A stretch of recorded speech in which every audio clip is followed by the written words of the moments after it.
Haleluya, puji Tuhan. Salam sejahtera dalam kasih Tuhan kita Yesus Kristus. Selamat sore, selamat kita berbakti kembali di dalam ibadah pertengahan minggu kita hari ini. Bapak, Ibu, dan saudara-saudara yang dikasihi oleh Tuhan, mari kita siapkan hati kita untuk beribadah, untuk memuliakan nama Tuhan, dan biarlah kuasa Tuhan hadir memenuhi hidup kita, menjamah kita, menguatkan kita, meneguhkan kita, agar kita senantiasa mampu, siap, kuat untuk menjalani seluruh pergumulan dan tantangan kehidupan kita hari-hari ini. Bapak, Ibu, dan saudara yang dikasihi oleh Tuhan Yesus Kristus, sebelum kita mendengarkan firman Tuhan, mari kita dengarkan pujian berikut ini. Kami rindu Roh Kudus-Mu itu membukakan setiap hati kami. Dan kami juga rindu Tuhan untuk lebih dalam lagi mengenal Engkau melalui kebenaran firman-Mu. Terima kasih Yesus. Haleluya.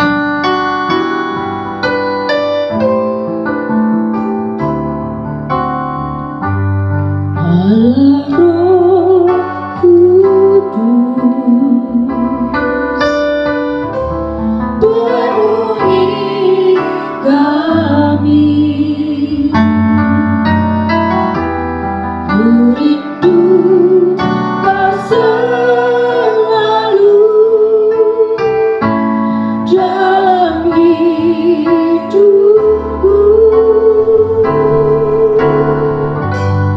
Allah Roh Kudus, buka hatiku, jadikanku jamaahku hadirat-Mu. Ku sampai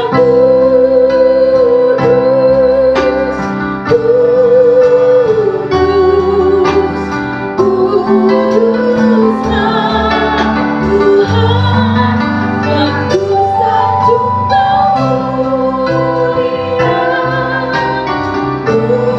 mulia bagimu Tuhan.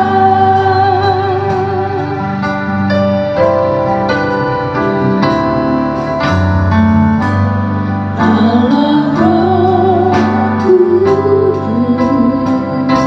ya Yesus, penuhi kami. Ku rindu Kau selalu dalam hidupku. Amin.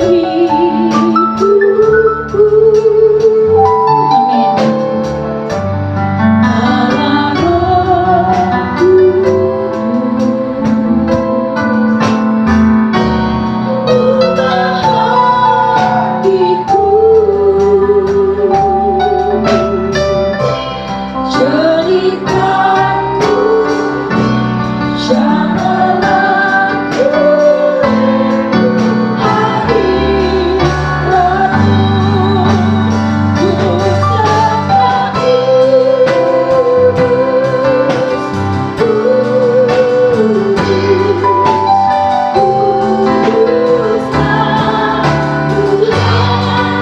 yang ku sambut mulia, mulia bagimu Tuhan. Ku sampai kudus, kuduslah Tuhan, dan ku sanjung mulia, mulia bagimu Tuhan. Jemaat saja yang memuji. Haleluya.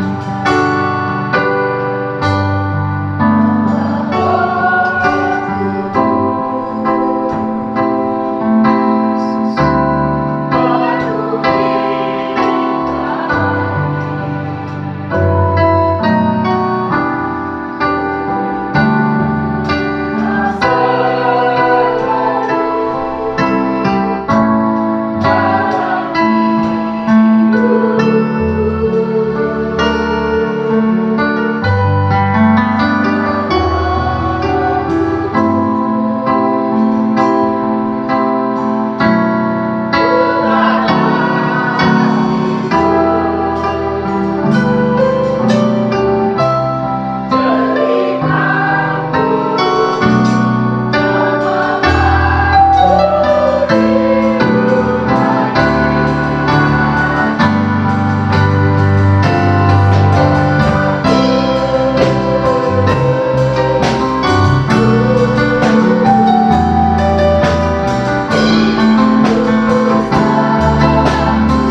Haleluya, puji Tuhan. Kiranya pujian itu bisa memberkati kita dan memberi kekuatan kepada kita semua. Mari kita siapkan hati kita untuk dengarkan firman Tuhan dan mari kita berdoa. Bapa, di dalam nama Tuhan Yesus Kristus, kembali kami datang pada sore hari ini untuk mendengarkan kembali kebenaran firman-Mu. Marilah Tuhan, Engkau pimpin kami, Engkau tuntun kami, Engkau kuatkan kami. Agar firman yang kami dengar sungguh-sungguh menguatkan kami. Firman yang kami dengar memberikan kami sukacita, kemampuan untuk dapat melayani Tuhan dengan baik. Menghadapi berbagai tantangan-tantangan yang ada di hadapan kami. Kami sadar hanya firman-Mu yang akan menguatkan kami. Karena itu berkatilah pemberitaan firman-Mu bagi kami sore ini.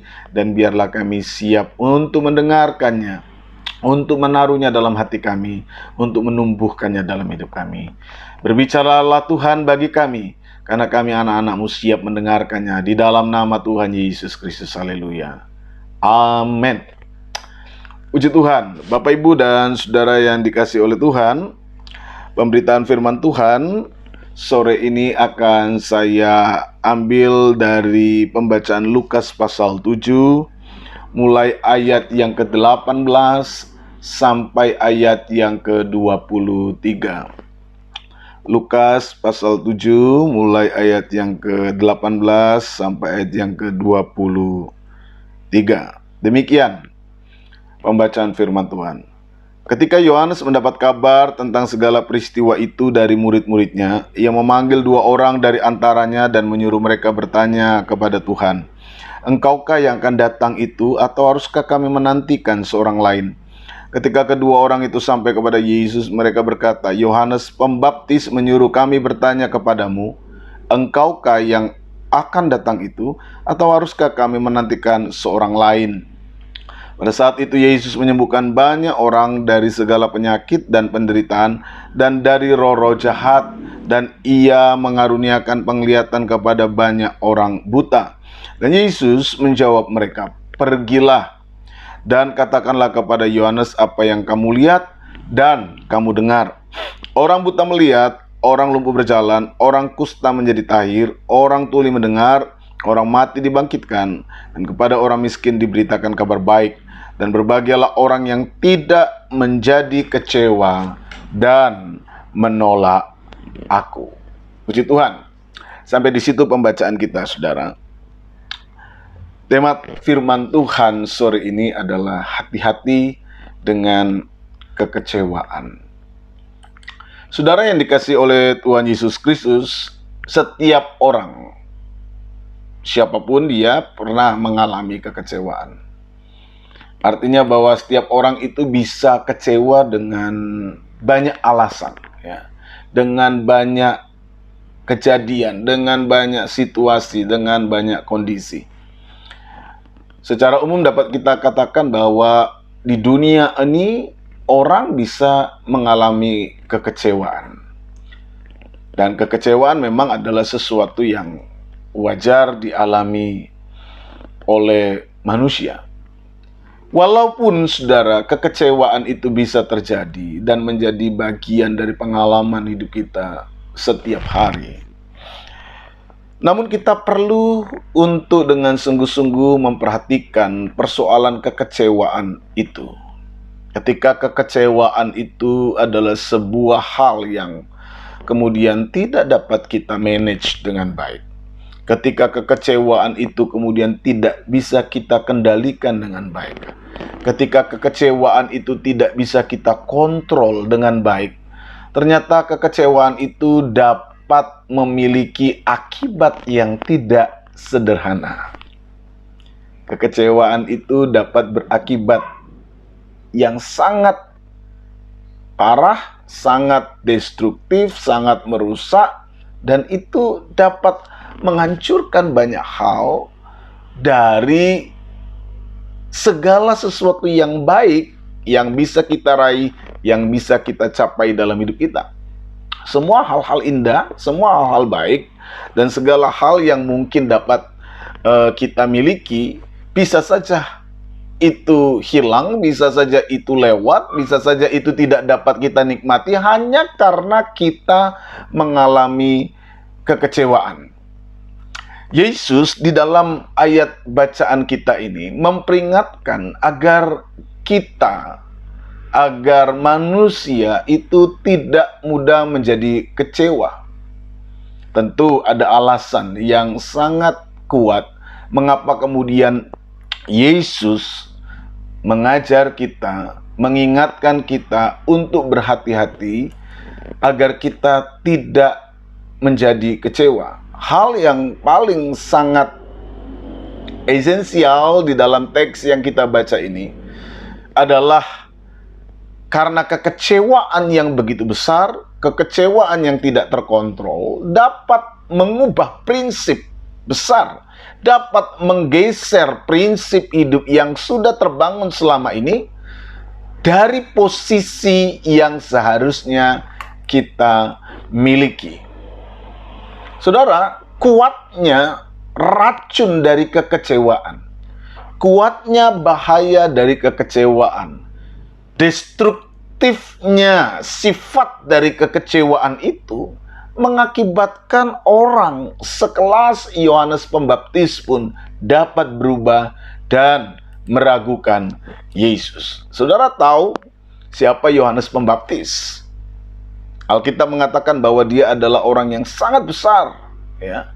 Dia adalah orang yang sangat berpengaruh, dia adalah orang yang sangat luar biasa. Bahkan kalau kita membaca di dalam Alkitab, Yohanes Pembaptislah yang memberikan sebuah kesaksian tentang siapa Yesus, yang ia sebut sebagai anak domba Allah, juru selamat dunia. Yohaneslah yang menjadi pembuka jalan bagi berita keselamatan. Yohaneslah yang menjadi pionir agar banyak orang diselamatkan. Yohaneslah yang kemudian menjadi jalan bagaimana orang dapat mengalami pertobatan dengan berita pertobatan yang ia sampaikan, yang kemudian menjadi jembatan untuk mengarahkan jalan karya keselamatan yang Allah kerjakan itu pada diri Yesus Kristus. Yohanes yang menjadi jalannya, Yohanes yang menjadi pionirnya, Yohanes yang menjadi orang yang pertama bisa dikatakan membawa orang untuk mengenal Yesus. Dan melalui Yohanes, Yesus memulai pelayanannya juga di dalam kiprah pelayanannya di dunia ini. Sebagaimana yang kita lihat di dalam peristiwa Yohanes Pembaptis membaptis Yesus di Sungai Yordan. Yohanes bukanlah figur sederhana. Yohanes adalah seorang yang besar. Yohanes adalah orang yang luar biasa.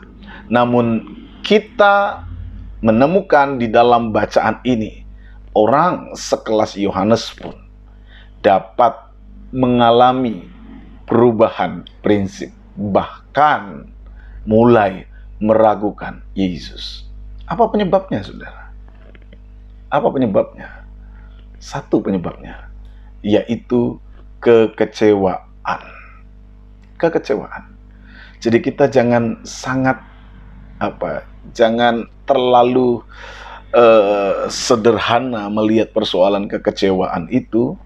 Kita perlu dengan sungguh-sungguh memperhatikan kekecewaan yang mungkin bisa muncul dalam diri kita, yang bisa muncul dalam benak kita. Kita bisa kecewa kepada orang-orang yang ada di sekitar kita. Kita bisa kecewa dengan apa yang kita lakukan. Kita bisa kecewa pada diri kita. Bahkan kita bisa kecewa kepada Allah.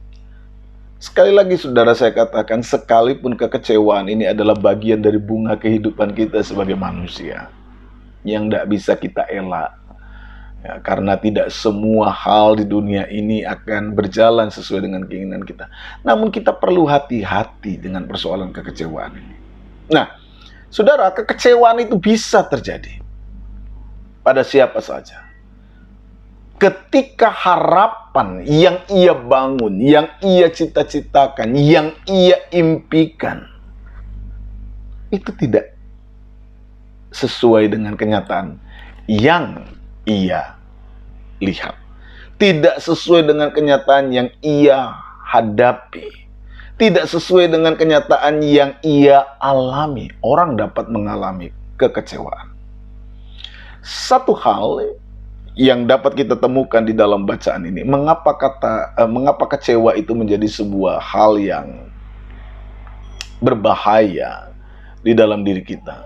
Sebab kata kekecewaan ini ternyata diekspresikan dengan satu kata di dalam bahasa Yunani dengan kata skandaliste. Skandaliste yang dapat diartikan sebagai batu sandungan, skandalon, ya. Kekecewaan itu digambarkan seperti sebuah batu yang dapat membuat seseorang itu tersandung. Kekecewaan itu digambarkan sebagai sebuah benda yang dapat membuat orang terjatuh. Itu berarti bahwa persoalan kekecewaan bukanlah sebuah persoalan sederhana, saudara.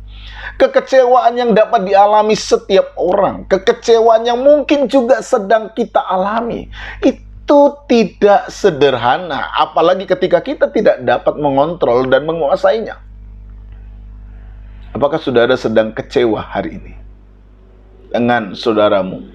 Engkau sedang kecewa dengan pekerjaanmu? Engkau sedang kecewa dengan dirimu sendiri? Atau bahkan engkau sedang kecewa dengan Tuhan? Saya ingin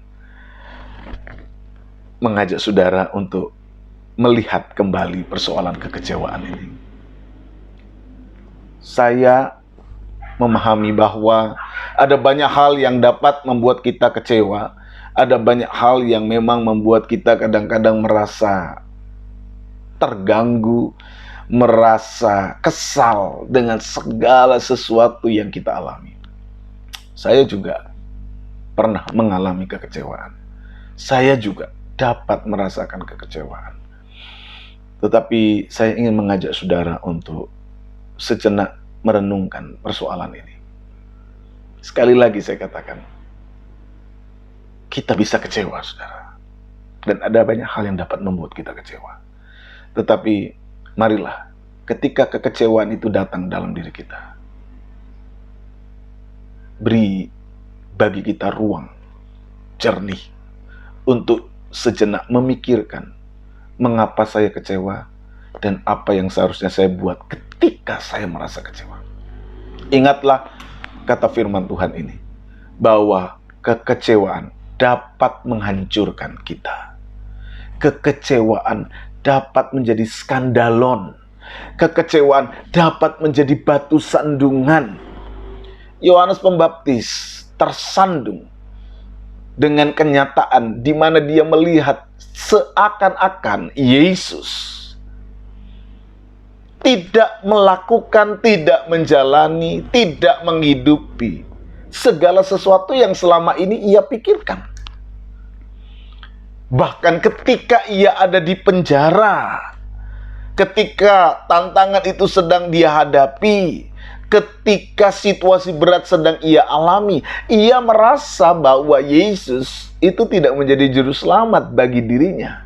Yesus seakan-akan berjalan di luar harapan dan cita-citanya, sehingga mungkin ia merasa kecewa. Hingga dia mengutus 2 muridnya kepada Yesus, dikatakan dalam ayat ini, bahwa Yohanes menyuruh 2 muridnya datang kepada Yesus dan bertanya, "Engkaukah yang akan datang itu, atau harus kami menantikan seorang yang lain?" Saudara, ini indikasi bahwa Yohanes itu sudah mulai agak ragu.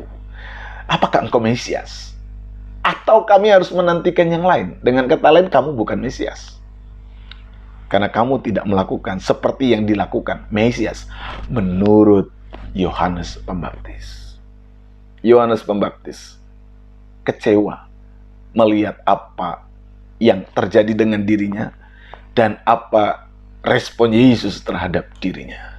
Saudara, dari hal ini kita akan belajar bagaimana sebenarnya kita harus menyikapi persoalan kekecewaan. Kita tidak bisa menghindari kekecewaan, tapi kita harus dapat menyikapi dan merespon kekecewaan itu dengan tepat agar hidup kita menjadi sebuah kehidupan yang tidak kemudian dirusak oleh kenyataan-kenyataan hidup yang berat dalam hidup kita ini.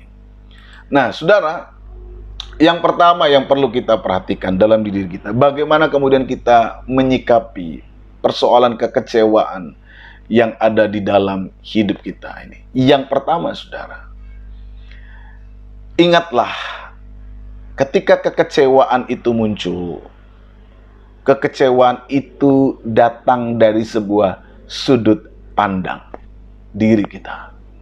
Sama seperti Yohanes Pembaptis mencoba melihat kenyataan dari sudut pandangnya, dari perspektifnya, dari cara ia melihat kenyataan dan melihat Yesus. Dan ketika dia melihat adanya gap, adanya perbedaan antara apa yang ia pandang, apa yang ia pahami dengan apa yang terjadi dalam kenyataan hidupnya dalam melihat Yesus, ia menjadi kecewa. Ketika kekecewaan itu datang, lahir dari sudut pandang, kita perlu sejenak memikirkan ini dengan baik. Apakah sudut pandang saya dalam melihat kenyataan ini sudah tepat? Apakah penilaian-penilaian saya terhadap kenyataan ini betul-betul tepat? Jika tidak, saudara, maka bagaimana cara kita merespon kekecewaan ini? Kita perlu membangun sebuah kesadaran dalam diri kita bahwa sudut pandang saya dalam menilai segala sesuatu itu terbatas. Saudara, ketika kita menyadari bahwa cara pandang kita menilai segala sesuatu itu terbatas, minimal kita menurunkan sendiri, menurunkan sedikit pemutlakan terhadap cara pandang kita, sehingga hal ini membuat kita lebih dapat mengurai persoalan-persoalan hidup kita dengan lebih bijaksana. Jangan-jangan kekecewaan saya yang lahir dari sudut pandang saya adalah sebuah kekecewaan yang lahir dari sudut pandang yang salah. Saya terlalu mutlak menilai dan memutlakkan kebenaran perspektif saya, cara pandang saya. Nah, ketika kita sedikit menurunkan cara kita memutlakkan cara pandang kita, kita bisa memberi ruang kepada pemaknaan lain. Kita bisa memberi ruang kepada cara pandang lain. Kita bisa memberi ruang kepada penafsiran yang lain. Jangan-jangan cara saya melihat Yesus salah. Jangan-jangan selama ini cara pandang saya salah. Sehingga kemudian kita dibangun untuk kembali menata hidup kita. Kita tidak mudah menjadi kecewa. Kita tidak mudah menyalahkan orang lain. Kita tidak mudah untuk memandang orang lain menurut cara pandang kita. Saudara, cara ini akan menolong kita merespon kekecewaan kita dengan cara yang lebih bijaksana.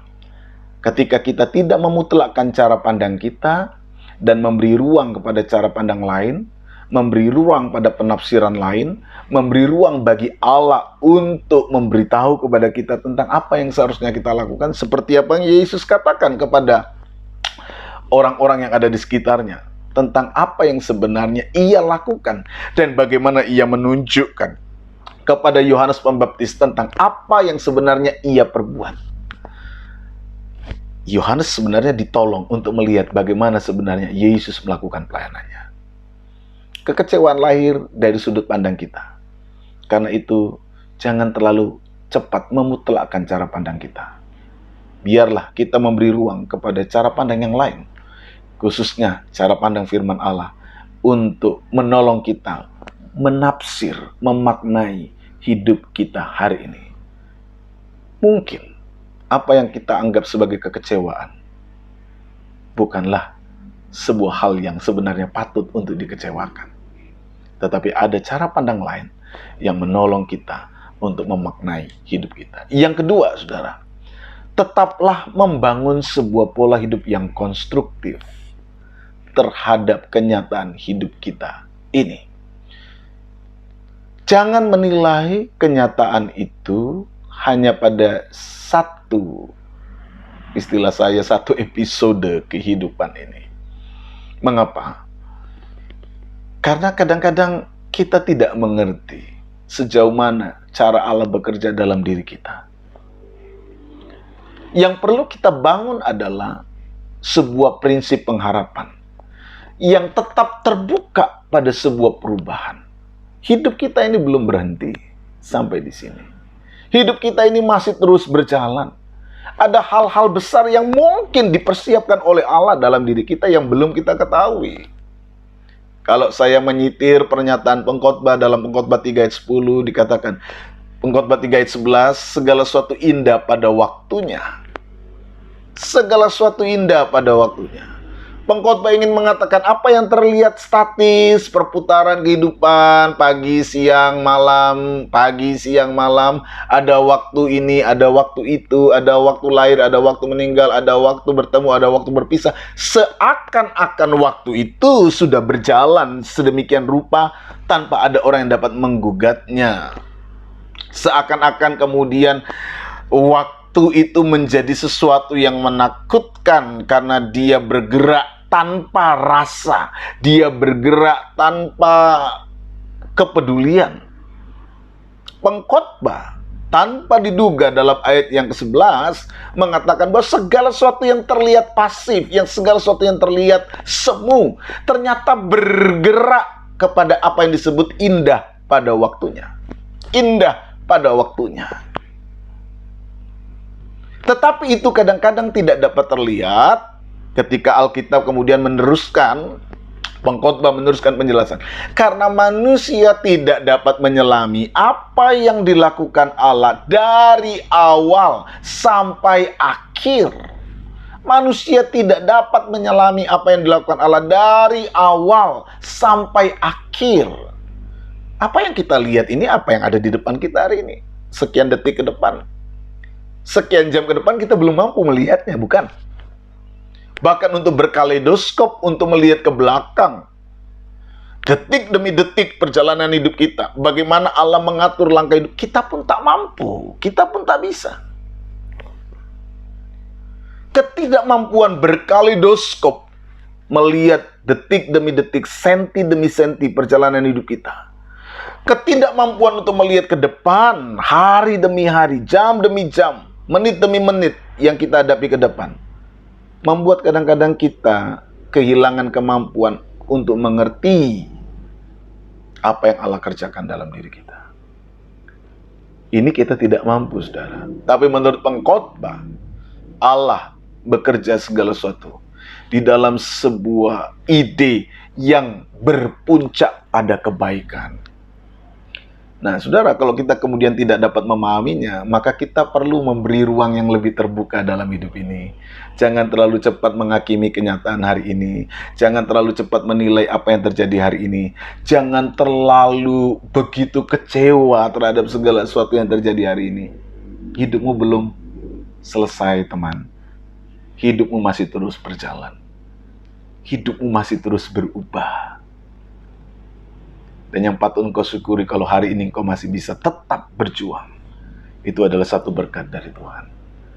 Namun kita perlu ingat, di tengah-tengah perjalanan yang masih kita jalani ini, perubahan masih sangat terjadi. Sangat mungkin terjadi. Teruslah berpengharapan. Kalau memang perubahan demi perubahan masih terjadi, mari kita siapkan diri lebih konstruktif menghadapi kehidupan kita ini. Saudara memang bisa memilih hidup di dalam pola yang destruktif dengan semangat kekecewaan, engkau akan kehilangan banyak hal. Engkau akan merusak dirimu, engkau akan merusak masa depanmu, engkau akan merusak orang-orang di sekitarmu. Tapi kalau engkau berjalan dalam pengharapan, engkau bisa membangun sebuah kehidupan yang lebih baik. Engkau bisa menghadapi hidup ini dengan lebih optimis. Engkau bisa penuh dengan semangat menghadapi kenyataan-kenyataan hidup ini.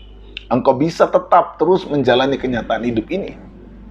Saudara yang dikasihi oleh Tuhan Yesus Kristus, hal kedua yang kemudian perlu untuk kemudian kita sikapi, perlu untuk kemudian kita jalani dalam diri kita adalah agar kita terus memiliki sebuah sikap yang mampu untuk meyakini kebahagiaan itu dapat lahir dari setiap perubahan yang datang dalam diri kita. Jadi hal yang ketiga, saudara ya, hal yang ketiga, yakinilah bahwa kebahagiaan itu dapat lahir dari setiap perubahan. Perubahan yang terjadi ini bukanlah sebuah perubahan yang selalu akan mengakibatkan kekecewaan. Tetapi perubahan yang terjadi ini dapat menghadirkan kebahagiaan kalau kemudian kita menyadari bahwa Tuhan berkarya, bekerja dalam diri kita, dan kita merespon kenyataan hidup kita itu dengan baik. Saudara, ada 3 hal tadi yang sudah saya sampaikan dalam pemberitaan firman Tuhan sore ini. Jadi bagaimana kemudian kita harus merespon, menyikapi kebijaksanaan itu.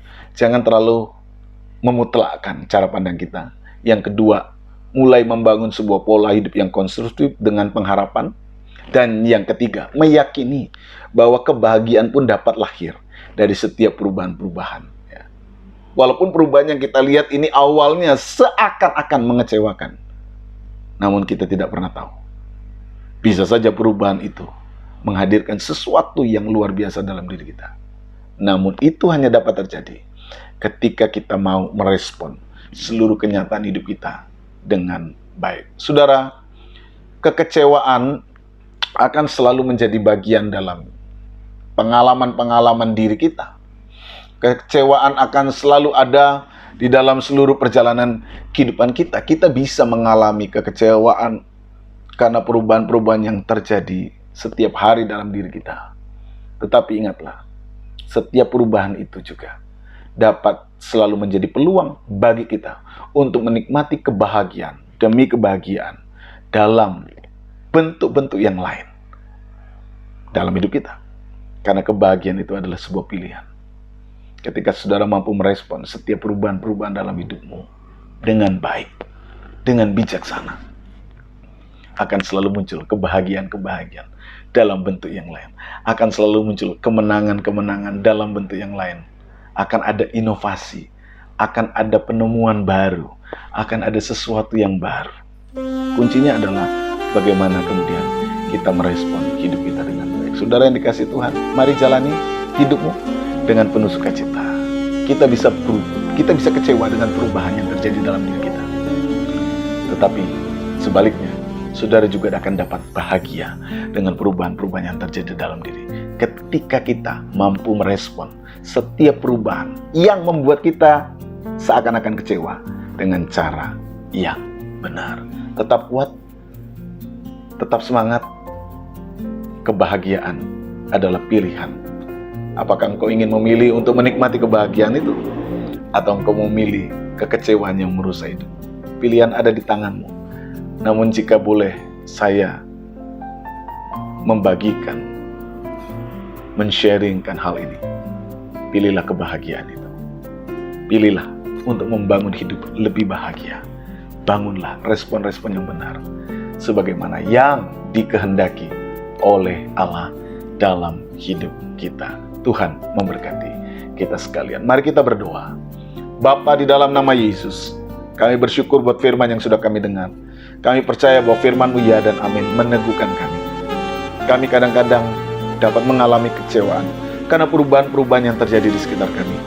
Tapi tolonglah kami Tuhan, agar kami dapat memaknai, agar kami dapat merespon, agar kami dapat bersikap terhadap berbagai perubahan dalam hidup kami, terhadap hal-hal yang membuat kami seakan-akan kecewa. Tolong kami Tuhan, beri kami hikmat, beri kami kemampuan, beri kami kesabaran, beri kami pengharapan, beri kami cara pandang yang benar, agar kami dapat melewati berbagai persoalan-persoalan hidup kami. Kuatkan hidup anak-anak-Mu yang mungkin hari-hari ini sedang ada dalam kekecewaan. Ingatkan mereka bahwa Engkau selalu ada bersama dengan mereka, bahwa Engkau selalu punya cara untuk dapat menolong mereka, bahwa Engkau selalu memiliki hal-hal yang luar biasa untuk menolong kami. Teguhkan kami, Roh Kudus mampukan, kuatkan, beri kami kemampuan untuk bertahan. Terima kasih Bapa, terima kasih buat firman-Mu yang menguatkan kami. Biarkanlah itu bekerja terus dalam hidup kami hari ini sampai selama-lamanya. Sekarang kami akan mengakhiri ibadah kami. Turunkanlah tangan berkat-Mu buat kami. Saudaraku yang terkasih, terimalah berkat Tuhan.